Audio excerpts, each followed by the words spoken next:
First and foremost, I want to say I am in deep regrets for the family that's grieving now at the loss of those officers that were killed in Texas. My condolences to all the families that are suffering, whether white or black. People tend to realize that everyone is going to hurt the same, everyone's going to suffer the same. You lose someone, it's about the same feeling. I don't believe black people cry any worse or better than white people. I don't believe white people cry better any worse than black people, Chinese, Asian, Spanish. I don't believe people hurt differently. They might hurt deeper depending on the circumstance, but I believe all cries are the same. Maybe a little uglier, maybe a little, but point of the matter is everyone's gonna cry and hurt when they lose someone deep and close to them.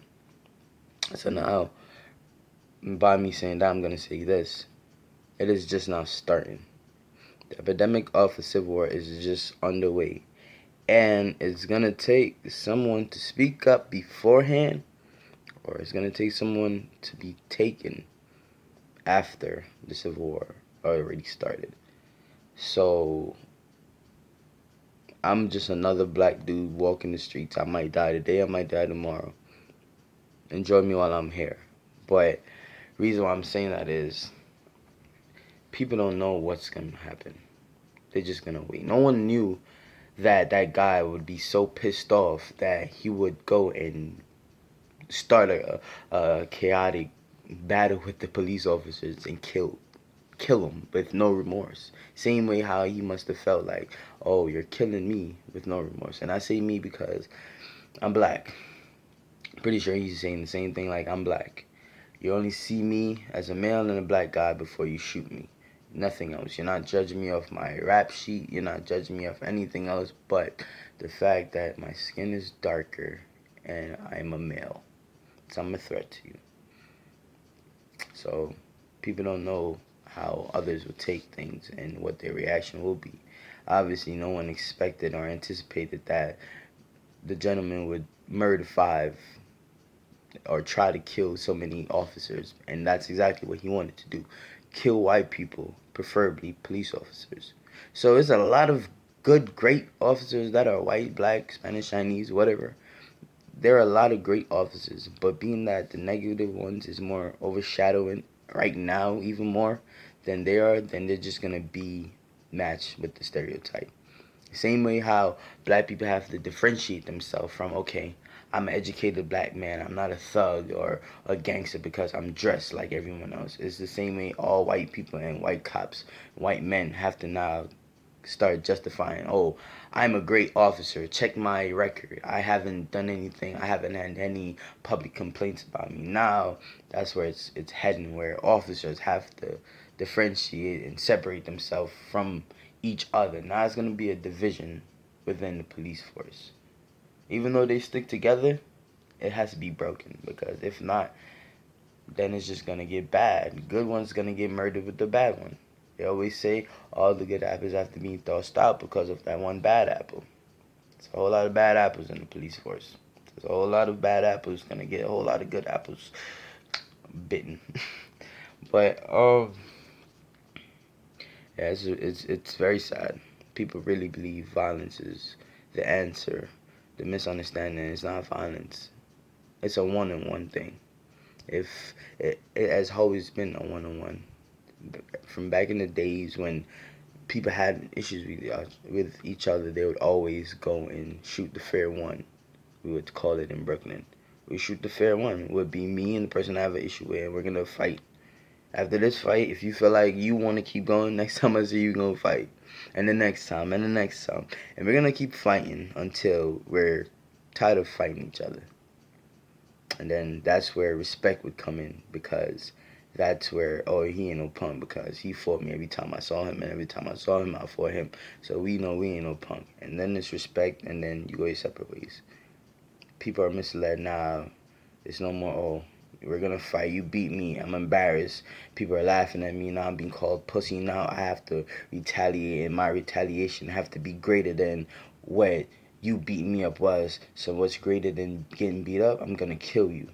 And that's the value of people's life. That's the immediate thought process of someone who's in a position of creating violence. So now, hence the reason why I say black people are angry. So they're just gonna act. Even if the greatest black person, Martin Luther King, Muhammad Ali, all of them could come back right now and say, hey guys, this is gonna get ugly. And they're not gonna listen because they're angry. They're gonna say, why is it that we always have to be the one to be the bigger person or take a step back while we're the one getting abused and walked all over? That's most likely a great question. So that's why the anger is gonna stay there. Whereas the white people haven't really came around and say, hey guys, we have to say something about this. What celebrity that is of the Caucasian origin has came out and say this is bullshit and made a strong stand pro-black or for the movement of Black Lives Matter and constantly stayed on it, like haven't given up, haven't strayed away from it, just stop by it and let their names be known and then walk off. No, what white person has done that? No one. So how can you say I'm your friend, I'm black, but you see the injustice happening with me and you say nothing? But you're gonna say, hey, no, Ray Ray, you're not, nothing is happening to you though. How you know that? I'm being judged by the same thing they're being judged by. What's the difference between that person and me? They didn't get judged by their past. They didn't get judged by their actions or why they were being stopped or questioned. They were just murdered because they were black and they were male and they were scary. And they were scared for their lives, so they had to kill somebody. Hey, I'm small and I'm black. I'm pretty sure I'm scary to some people too. And it's the same. So you can't say, oh, I'm your friend and don't ever try to understand what's happening on my side. That means you don't care. You're my friend for the privilege of having a black friend. You're my friend for the privilege of knowing a black person. Hey, maybe you want to say the N-word and that's your excuse and your reason for saying the N-word because you have a black friend. Maybe. But to others, it doesn't make sense. Like I said before, you have to accept facts for facts and bullshit for bullshit. The fact is, if you're my white friend and you don't feel as hurt and angry as I do about the murdering and injustice of all the other black dudes, then you're really not accepting the fact of what's really happening. So how can you be my friend if you don't really care if tomorrow you get a call or you see it on Facebook saying, hey, Ray Ray died? And you're really not my friend, and I don't need to deal with you. I don't need you around me because you're an enabler. You're not positive. You're not helping me. You're affecting me more than anything. But it's already starting, and it's just gonna get worse. The epidemic of the Civil War is gonna happen, and it's not gonna be pretty. A lot of casualties gonna happen. A lot of casualties already happened. A lot of casualties will happen, even more, way more, if no one comes up and stop it. And like I said, it can't be no black person because black people is not gonna listen to another black person when they're angry. It's just like you being angry and your mom or dad trying to say something to you. You're not gonna hear them. You're gonna say whatever and do whatever it is you want to do anyways.